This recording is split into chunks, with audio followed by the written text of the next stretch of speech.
It does seem increasingly likely that the e-mountain bikes of the future will become split between higher power or lower ones, lightweight versus heavyweight, with decisions to be made whether you need more watt hours or more or less torque. On today's show, we're going to be looking at some of the key considerations you need to take into account when looking to go for a lightweight build or bike.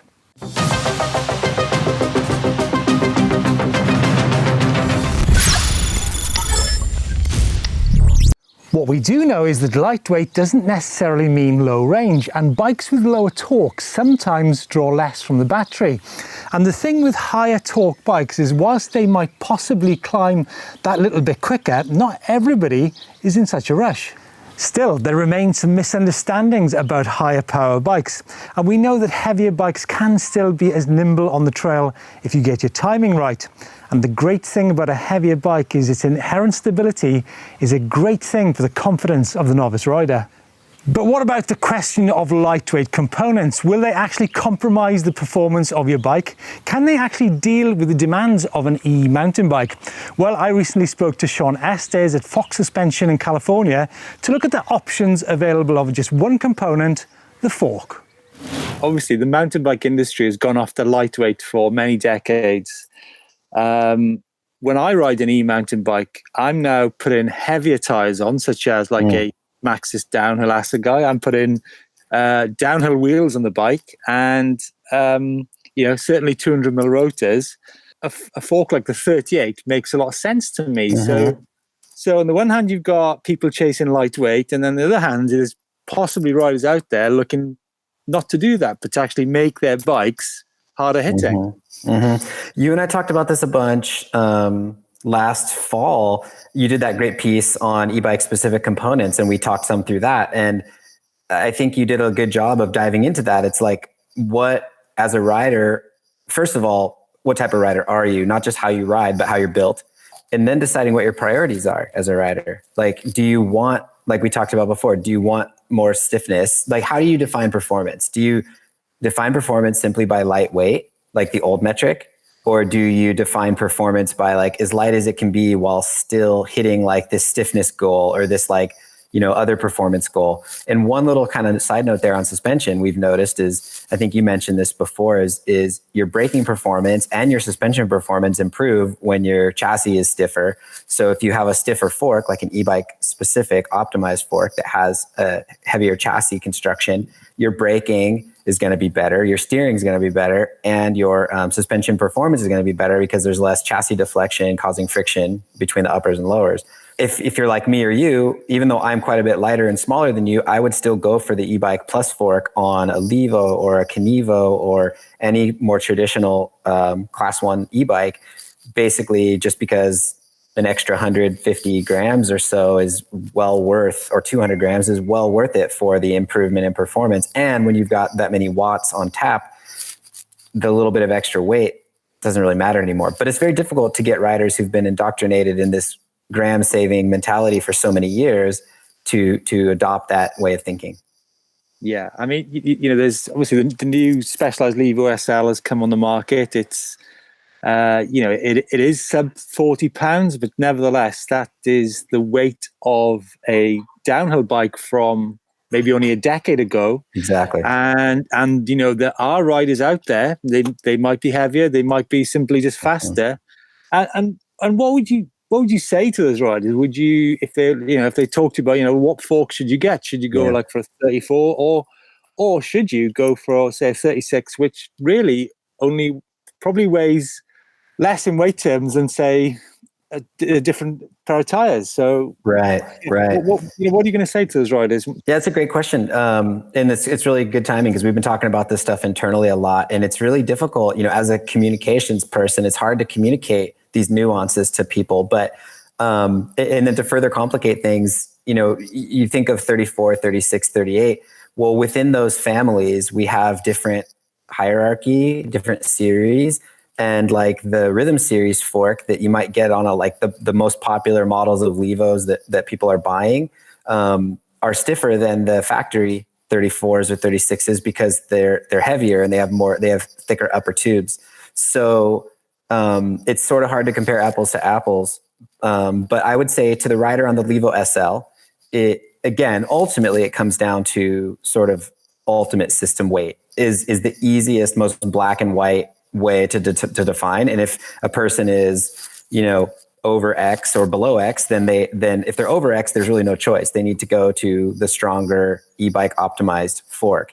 If they're below X, then it becomes a choice. And they can say, okay, well, I prioritize, I define performance as stiffness and steering and braking optimization, and I'll give up a small amount of weight for that. Or they say, I define performance as the lightest possible e-bike. Maybe the terrain that they ride is quite tame and the way that they ride the bike is quite tame, and they just want to cover more ground. So knowing that saving weight equals more range, et cetera, whatever.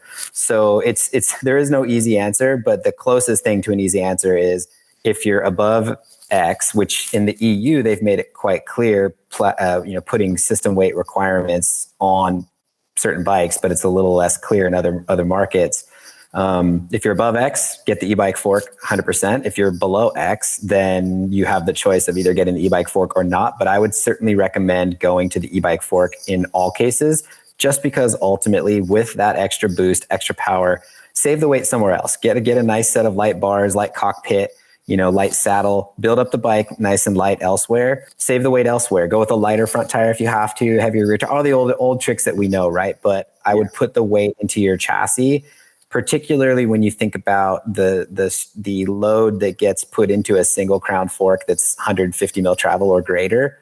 It's pretty tremendous. So, and I realize this is a long answer, but one last little piece I'll say there is that if you go all the way up to the 38, which is a fantastic fork for e-bikes, and you can configure it from 150 mil up to 180, the 38 in its standard form is robust enough to meet our internal requirements for e-bike classification. So when you buy the e-optimized version of the 38 versus say the non-e-optimized, it's the same exact chassis. It's just a different tune in the damper. If you're riding an e-bike, go with the e-bike fork 9 times out of 10. The one exception would be if you're that guy on the Levo SL who really wants like that ultralight bike, then a regular 36 would probably be okay. But if you're a bigger rider on the Levo SL, I would just get the e-optimized 36, or at that point, I would almost just go to the 38, because the weight difference between the e-optimized 36 and the 38 is very small. Well, food for thought there from Sean out in sunny California. And I'm pleased to say that the weather here in the UK is slightly better than last week. I was up by the wood burner. And now we're going to turn to Chris and ask to talk to Chris in his garden shed. Chris, are you there? I'm here, Steve. Yeah, I'm sweating away. It's like a kind of like a mini sauna in here today, actually. Quite nice, but a little bit sweaty. A sauna, eh? Hey, listen, on the subject of lightweight bikes, now people at the moment have got the decision between a lightweight, lower power bike, such as the Levo SL or the Lapierre E Zesty, or a higher power bike with lightweight components. But either way, what does a lighter weight bike bring you performance-wise? Well, I think you could possibly get that bit more range out of that bike, but then you need to be asking yourself the question, could you lose a little bit more weight and get a bit more range from your bike? And I think when it comes to lifting the bikes up onto the roof racks, then those lightweight bikes are the perfect thing for that. I think when you're out on the trail and you get into those sticky situations where you need to hike a bike and lift the bike up onto your shoulder or push it, then those lighter bikes are definitely a lot easier. And lastly, I think they're that little bit more maneuverable out on the trail. You know, a lighter bike is simply lighter and easier to move around. Let's just, I want to focus on componentry quite a lot, but let's just cover off battery and motor first of all. Now, it seems, you know, people have got the option of different weight batteries. You can have 1,000 watt hour of battery, which is going to be, you know, over 3 kilos, or you can go for those little range extenders, 160 watt hours, which are about 1 kilo. So yes, there are differences in battery weights, but the same too with the motor as well, right, Chris? Yeah, motor as well. We're talking under 2 kilos for the Vizua system and the specialized motors. I think you're going a bit heavier for the, you know, the mid-range motors, but I think top of the tree is that TQ motor. That's coming in at around 3 kilograms for that motor. So big differences there. Right, what about wheels? The question you have to ask yourself is, if you're going to go for lighter weight wheels, are they still suitable for the purpose which you intend to use that mountain bike? Now, for example, you can get, say, a cross-country set of wheels for about 1,500 grams a pair. But at the same time, at 1,900 grams, you could maybe get a set of, I don't know, some Sam Hill D-Max Ultimate wheels, which are pretty rugged, pretty heavy duty, and which might be better suited to the type of riding you do, and might also be, like I mentioned, a bit more durable. Definitely, and I think you need to look at the tyres that you're running on those wheels as well. Two different ends of the spectrum here. Let's go super lightweight with something like the Maxxis Ardent Race. That thing comes in at 700 grams, so it's a super lightweight tyre. And on the other end of the scale, we've got the Maxxis Assegai, so that's a downhill style tyre, and that weighs twice as much. That's coming at 1,400 grams, so you've got double the weight there. But I think you need to look at grip versus speed, and then think of the wheels that you're actually putting those tyres on. It's going to make a big, big difference. But I think one thing, Chris, which you cannot skimp on, and that is brakes. I think that you simply have to have, you know, good performance brakes on an e-mountain bike, simply because of the heavier weight. 160mm rotors and lightweight brakes simply are not going to do the job in hand, and unless of course you're cruising on fire roads, right? Yeah, that's be the only one. But I think there's other components on the bike as well. I think one of the main parts of the drivetrain that is super heavy is the cassette. I mean, a standard cassette, like the cheap sort of mid-range cassette, is coming in about 600 grams. Sure, you can save, you know, about 300 grams if you went to XTR or SRAM Eagle, something like that. But I think all that weight, you could definitely lose elsewhere on your bike. You could maybe lose a bit of water out your Camelback, change your riding shoes, change your socks, go to the loo, whatever. You're going to save in, you know, loads of different places. Yeah, or maybe, you know, you're an advocate of tubeless. You could save so much weight by just going tubeless, correct? Definitely, that's an excellent way of saving a bit of weight out of wheels and tyres. Huge. Yeah. So lightweight bikes, it's a huge subject. I mean, yes, you will get a slight performance advantage, but you know, you yourself and what you're carrying is also going to have a huge effect on the range of your bike and the nimbleness of your ride, and you know, your general sort of good feeling you're getting off riding your e-mountain bike. So let's know, what's the lightest e-mountain bike out there? What do you consider to be lightweight components? What your experiences of lightweight e-bikes? Get involved in the comments down below. Time now for the news, but before I do that, let's move my laptop out of the sun. Last week it was the heat from the wood burner. This week it's the heat from the sun, thank goodness. Now, on a more serious note, it seems many mountain bike brands worldwide are getting involved and helping in the current COVID situation.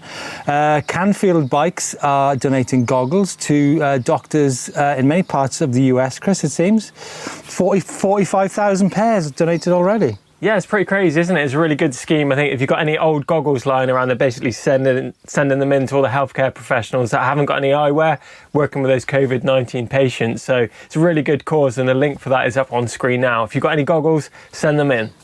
Yeah, and meanwhile, Specialized Bikes, free bikes for key workers. It seems they're giving away 500 free bikes to all key workers in the United States, keep them mobile. It's a really good gesture, I think. Yeah, it's cool, now, isn't it? Meanwhile, more on the tech side of things, TRP Brakes have recently launched some 223mm rotors with rotors which are 2.3mm wide. Now, obviously, the Magura ones, which we saw not so long ago, were 220, and we're seeing them on more, you know, e-mountain bikes. And I guess this is tied in, Chris, to what we spoke about earlier, and having products which, you know, are suitable for the task in hand. And obviously 220, 223 are certainly up there, right? Yeah, some big rotors, isn't it? It's going to be as big as the wheels, I reckon. But yeah, as you say, loads of stopping power coming from those. You know, drops a load of heat out of them and makes them 50% more stiffer than a regular disc as well. So cool stuff coming from TRP.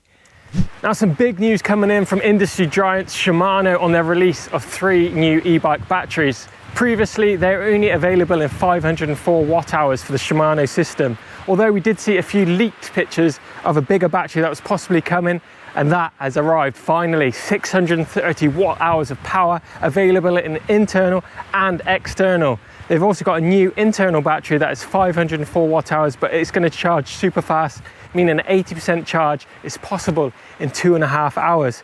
And great news, if you've got an external battery too, that battery is available as 630 watt-hours that you can plug and play into that old 504 watt-hour space. You just need to update the mount and the carrier on the bike to fit the new battery in. So great stuff. Meanwhile, on Sunday, I'm going to talk us through e-bike specific sustainable trail building. We're going to talk in tools, how to build a cool e-mountain bike track. Nice. And Monday, Chris, top 10 for under a tenner. What does that mean? So you've got top 10 items that you should definitely have in your riding pack or your workshop at home for your e-mountain biking. Under £10, 10 items, don't miss it. Oh, come on. What are you going to get for under a tenner? A pack of zip ties? Come on. Check it out on Monday, Steve. Check it out on Monday. Oh, come on. Give us some hints where you're going to come in there. Right, time for a little bit of feedback from our recent videos. I recently did a video all about trailers, kid seats and tow ropes. What we got, Steve? Well, do you know, just talk about that video. I really enjoyed that video because I've had a bit of experience myself, especially when it comes to kid seats, because both my daughters, when I used to go out for rides on my mountain bike with them in the back seat, they used to fall asleep, the head used to tip forward.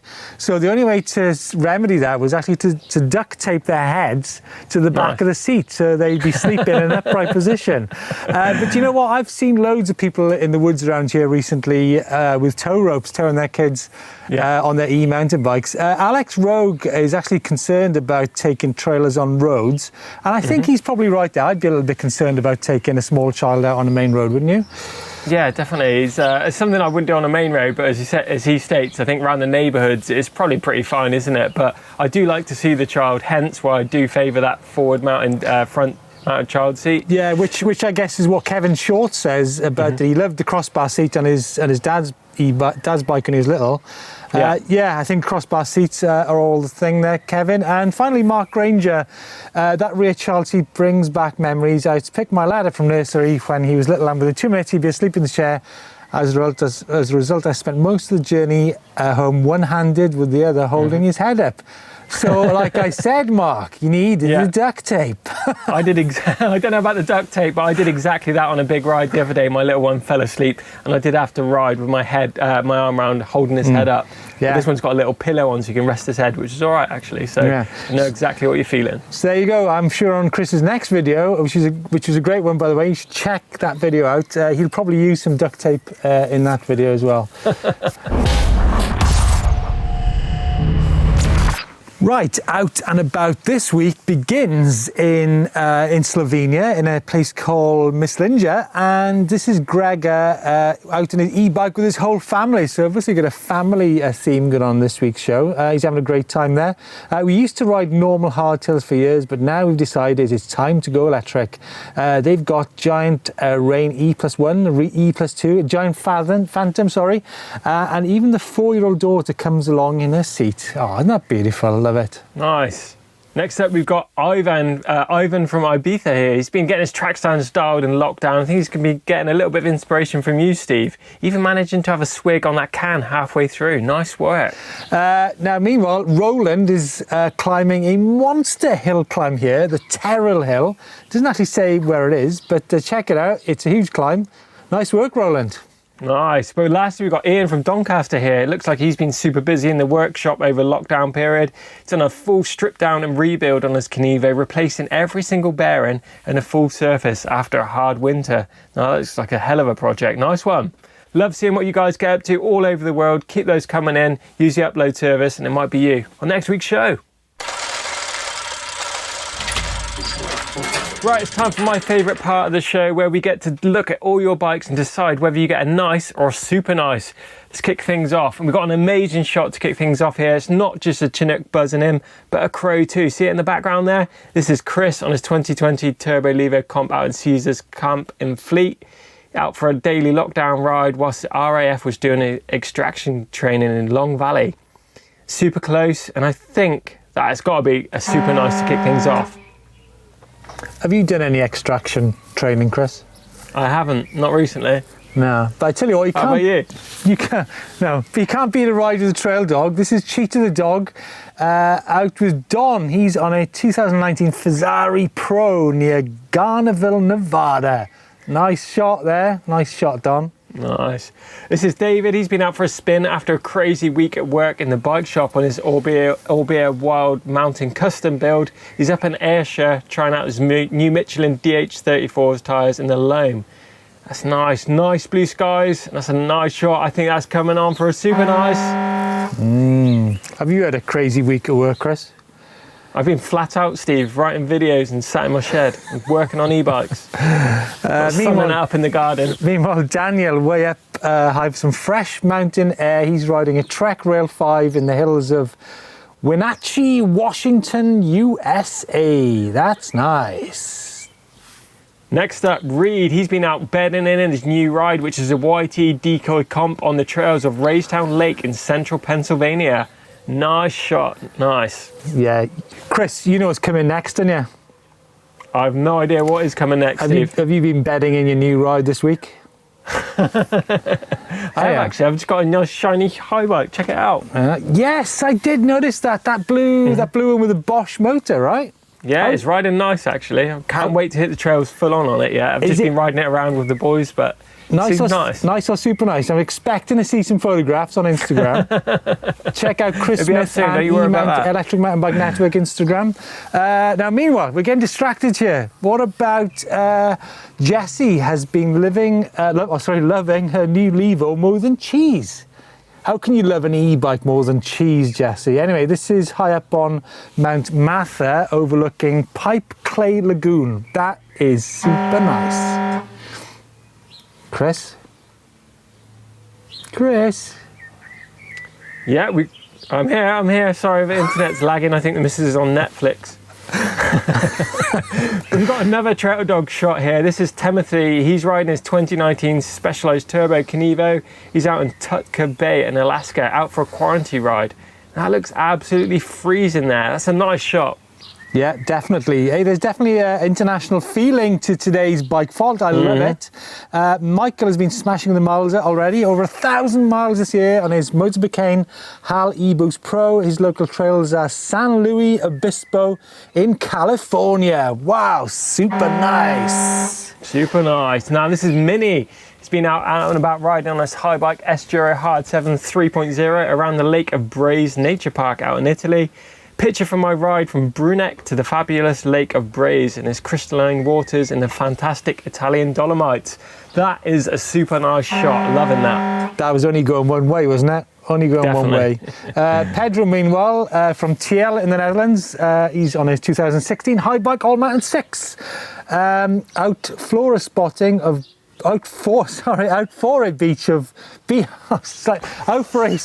beach riding while his plus tyres find it super fun and easy. That, Pedro, is nice. Well, I think it's time for Bike of the Week, and we've got some big photos in there, some big contenders in. But I think it comes in with Chris with that Chinook shot. I think that is an amazing shot. You got the Chinookin shot, you got that crow in there, and I think that takes it for this week, Steve. Definitely. I think it was a raven rather than a crow. And I did like that Dolomite shot as well, you know. Yeah, it's a close call this week, but we love seeing all your bikes from all over the world. Don't forget to get involved, use the upload service. It might be you on next week's Bike Vault. And that is it from this week's EMBN show. Let us know your thoughts about lightweight. Do you need lightweight? Chris, great to see you. Hopefully catch you again next week. Why don't you get out in the garden a bit more? Maybe I'll try and get out there next week, but as you can hear, the kids are giving it, a bit of a loud one today, so I can escape into the shed. And what's not to love? Sat in the bikes in the shed with all the bikes. And expect to see Chris on social media this week. Don't forget to follow us on social media and see Chris, his new high bike with his Bosch motor. I'm sure he'll be out and about. Definitely. See you next week. Cheers.